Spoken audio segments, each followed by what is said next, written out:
اور وہ قرآن جب نازل ہوتا ہے تو لفظوں میں ڈھلتا ہے. اس سے زیادہ وسیع زبان تھی نہیں اللہ ورنہ اس میں نازل کرتا. عربی سے زیادہ وسیع زبان تھی نہیں ورنہ اللہ اس میں نازل کرتا. قرآن کو عربی میں ہی کیوں نازل کیا ہے؟ اس لیے کہ نازل کرنا تھا تو جتنی وسیع زبان ممکن تھی اسی میں نازل کرتا تھا. ثابت کرے کوئی دنیا کی لسانیات کا ماہر کہ قرآن عربی سے زیادہ کوئی وسیع زبان ہے. ماہرین لسانیات ثابت کریں کہ عربی سے زیادہ کوئی وسیع زبان ہے تو پھر اعتراض بچا ہوگا کہ اللہ نے اس زبان میں نازل کیوں نہیں کیا.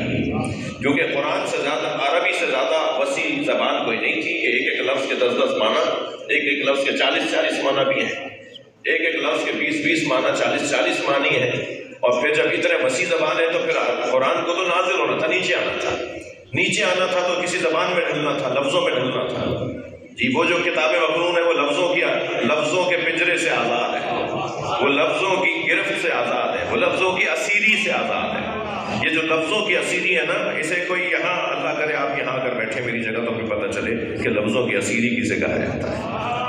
یہ جو لفظوں کی اسیری ہے یہ بہت مشکل کام ہے کہ لفظوں میں آپ محدود بھی ہیں، اسیر بھی ہیں، قید بھی ہیں اور بات بھی پہنچانی ہے. اگر اسی ممبر پر بیٹھ کر میں لفظوں کی اسیری سے آزاد ہو جاؤں تو شاید آپ آدھی مجلس دور کی بات ہے آپ دوسرے جملے پہ اٹھ کے چلے جائیں گے.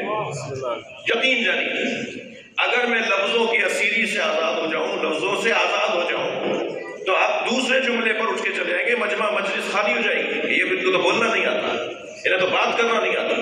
کتنا مشکل ہے اسیر الفاظ ہونا، پابند لہجہ ہونا. ہاں لفظوں کا لہجہ ہے.